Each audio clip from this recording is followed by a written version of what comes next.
Hello guys. Now, we have some great information for Alabama. The latest injury updates, who will be back? Let's take a look at the news, but first subscribe to the channel to continue receiving more news. Good news for the team indicates the possible return of two of its top receivers for the crucial matchup against Tennessee. Kendrick Law and Kobe Prentice, who missed the field against South Carolina due to injuries, could finally return and bring more depth to the team's offensive sector. Coach Kalen DeBoer, who always remains optimistic about the return of his players, commented at the SEC conference, "Right now I would say they are probable," referring to Law and Prentice. With each passing day, the coach sees both of them progressing in practice, which only reinforces the hopes that they can be important weapons in Alabama's offense against Tennessee. Kobe Prentice, who suffered a head injury in the loss to Vanderbilt, is one of the most dynamic players on the roster. Despite his reduced participation due to physical circumstances, Prentice has remained productive, recording 8 receptions for 107 yards and a touchdown so far. His speed and ability to stretch the field can be decisive in opening up space in the opposing defense, and the offensive rotation felt his absence in the last matchup. Kendrick Law, another pillar of the receiving corps, had his season interrupted by a leg injury, which kept him out of the games against Vanderbilt and South Carolina. With 2 passes received for 41 yards and a touchdown, Law had been a key part of DeBoer's offense, along with Ryan Williams and Jeremy Bernard. Law's possible return not only strengthens the group's depth, but also adds an additional threat in the passing game, which could be vital to face Tennessee's solid defense. However, uncertainty remains regarding edge rusher Ihanzi Pierre. The talented defensive back, who sat out against South Carolina, is still up in the air, according to DeBoer, ranging from probable to questionable for the upcoming matchup. Pierre, who is part of the rotation in the defensive line known as the Wolf alongside the likes of K. Robinson, Quarusa and Keanu Cote, has been a crucial piece in pressuring opposing quarterbacks. Pierre's presence on the field would be a huge boost to keep Alabama competitive on both sides of the ball. Injuries have been a hindrance for the Crimson Tide, but the team's resilience so far, coupled with DeBoer's leadership, has kept the team on track. The potential return of Law and Prentice couldn't come at a better time, considering the importance of the Tennessee game. Alabama needs all of its weapons at its disposal to continue its campaign, and with these receivers back, the team has reason to believe in an even stronger offensive performance. Alabama knows that with Law and Prentice on the field, its chances of success increase significantly. Now, we just have to wait for the situation to develop and hope that both are ready to contribute in the next games of the season. Let's move forward and root for Bama's success. And there's a new recruit on the radar. Deacon Schmidt's recruitment is becoming one of the most exciting stories for college football fans, especially with elite programs like Alabama and USC entering the fray to bring the talented right tackle to their teams. With Alabama's recent offer, Schmidt now finds himself in a prime position as interest in his talents is rapidly growing. The arrival of this offer from the Crimson Tide comes as no surprise to anyone who closely follows high school football. Schmidt has demonstrated a physical and technical dominance on the field that makes him an unstoppable force on the offensive line. Alabama, known for its tradition of producing some of the best offensive linemen in college football history, has seen Schmidt's potential and is looking to add this future star to its program. Schmidt's junior season has been nothing short of extraordinary. He has helped Windsor to a 5-1 record and has been a key part of the team's success, averaging an impressive 211 rushing yards and 4 touchdowns per game. His ability to open up the running attack and his understanding of the game are remarkable for someone his age, and that has certainly caught the attention of big-name programs like Alabama. Crimson Tide head coach Kalen DeBoer has been working hard to strengthen Alabama's offensive line, and adding a player of Schmidt's caliber would be a big step in that direction. With the loss of some talent in recent seasons, the addition of a youngster like Schmidt could restore the strength and consistency that the Tuscaloosa program is always looking for in its frontcourt. DeBoer, who has demonstrated a knack for attracting high-level recruits, should be particularly excited about developing Schmidt into one of the best defensive linemen in the country. The fact that Schmidt has already received more than a dozen offers, including from programs like Nebraska, Oklahoma, and Utah, only reinforces how highly valued he is on the national stage. Alabama is increasingly finding itself in fierce competition for top talent, and Schmidt's recruitment will be no different. However, Alabama's prestige and tradition of producing champions are factors that could weigh in on the young player's decision. Regardless, Schmidt's name will be on the radar of major college programs in the coming months, and Alabama has every reason to believe it has a strong position in that race. The expectation is that if Schmidt continues to dominate the high school field as he has, more elite programs will join the fray, but few can offer the Crimson Tide's track record of development and success. For Alabama fans, the prospect of seeing Schmidt in a red shirt is exciting. He's exactly the type of player who can elevate the program even further, ensuring that Alabama continues to compete among the best in the country. He hasn't made up his mind yet, but he'll definitely take Bama's tradition into consideration. 3 Analysis and predictions for Bama. With Alabama's 2024 season halfway through, the team finds itself at a pivotal point, with a 5-1 record and mounting pressure to secure a spot in the college football playoffs. The team, under Kalen DeBoer, has shown flashes of brilliance, but it has also left some questions unanswered. With SEC matchups looming, it's time to make some bold predictions for the rest of the season. Here are 3 predictions that could shape Alabama's fate in the upcoming games. First, Alabama's defense, which has struggled since halftime against Georgia, is poised for a major improvement. While the start to the season has exposed weaknesses, especially in the defensive backfield, the talent and potential are there. Young players who struggled with the speed of the game early in the season are now starting to adjust and gain confidence. Defensive coordinator Kane Womack, who has the experience and skill to tweak the defensive scheme, could be the key to that turnaround. While the defense is still far from the impenetrable unit that Crimson Tide fans have come to expect, there are signs that improvement is on the way. The real question will be whether that improvement will be fast enough to handle the high-powered offenses that will come, like Tennessee's. If Alabama can't fix these issues, it could struggle in the big games that lie ahead. However, the optimism surrounding the defense is real, and the expectation is that it will be more effective in the final games of the season. Second, the loss to Vanderbilt, which initially seemed like an inexcusable stumble, may not seem so catastrophic by the end of the season. Alabama is traditionally not supposed to lose to teams like Vanderbilt, especially considering the historical discrepancy between the two programs. However, the 2024 Vanderbilt team is far from your typical SEC contender.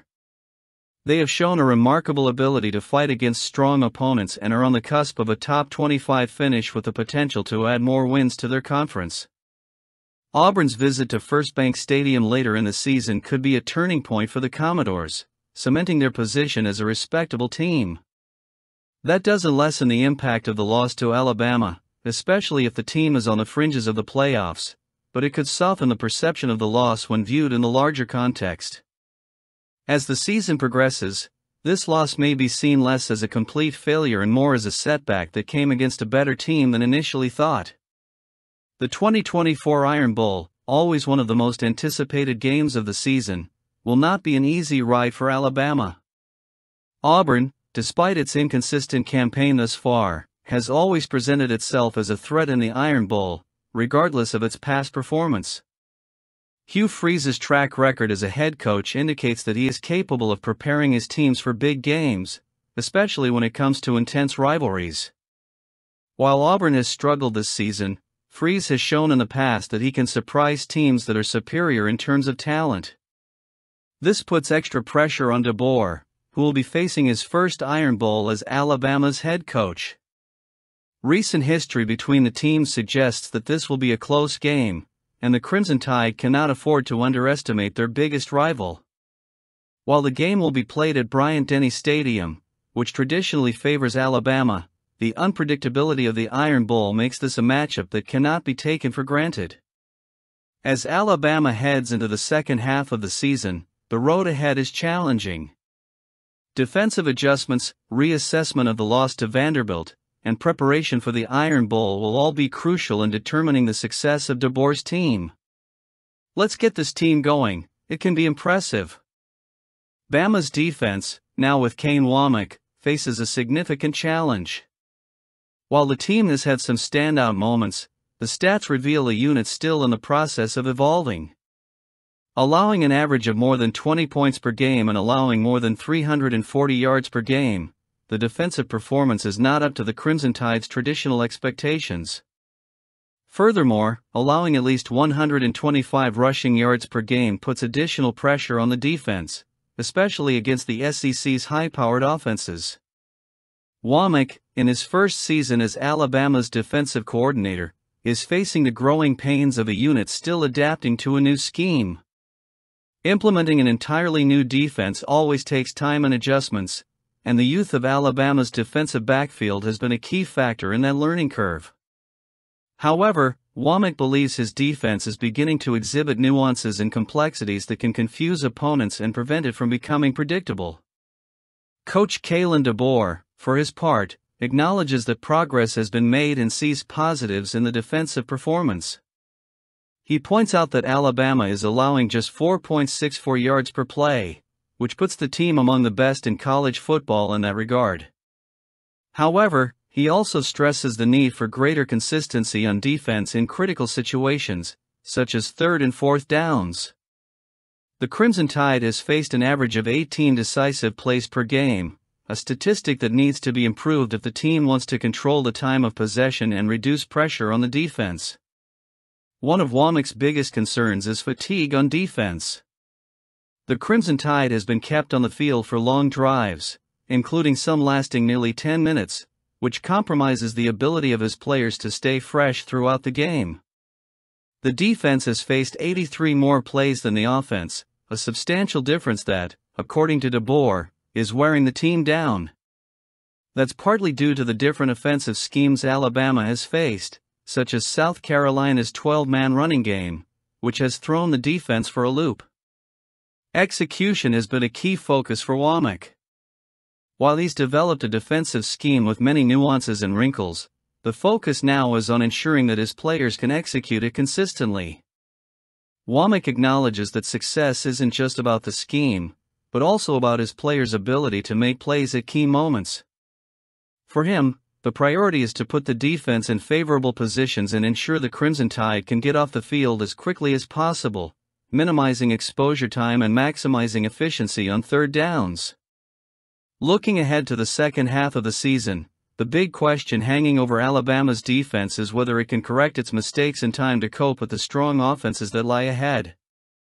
Tennessee, Missouri, LSU, and Auburn are just a few of the opponents that could exploit any remaining weaknesses in Womack's unit.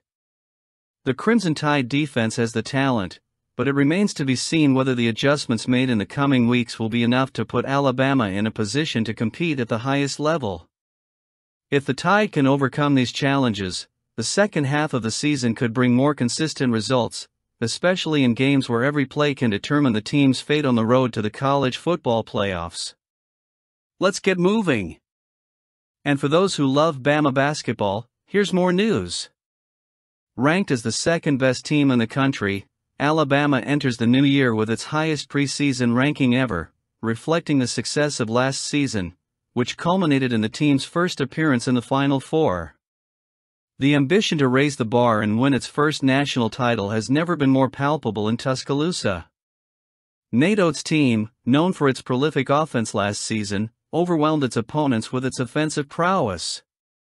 However, defensive issues prevented the consistency needed to dominate the conference and, in the crunch time, Alabama's defensive performance exposed its vulnerabilities. The team, which finished tied for second in the SEC, secured the third spot in the conference tournament through tiebreakers. However, the lone loss in Nashville, caused by a defense that failed at crucial moments, raised doubts about Alabama's ability to put together a solid campaign and win the championship. During the offseason, Oates acknowledged the need for significant improvements on the defensive side. Our top priority was to strengthen our rim protection, he said during SEC Media Days. The addition of Cliff Omoruyi and Aiden Sherrill, among other athletic defenders, has brought optimism to the team's defensive overhaul. Oates noted that while the team led the nation in scoring last year, it was the defense that ultimately got in the way of its championship hopes. With new recruits and high-profile transfers, the expectation is that this flaw will be addressed. Cliff Omoruyi, widely considered one of the best shot blockers in college basketball, was the most celebrated acquisition, especially considering Alabama's defensive weakness last season. In addition to Omoruyi, Chris Youngblood and Houston Millette add defensive depth to the roster, while Darian Reed brings versatility, and LeBaron Fillon, who has excelled in practice, is seen as one of the team's most reliable guards. The defensive overhaul didn't stop there. Oates, after losing assistant Charlie Henry to a head coaching position, waited for the right moment to hire Brian Adams, who was announced in July. Adams, known for his defensive expertise, brings a meticulous approach and a mindset focused on stopping opponents, something that was lacking last season.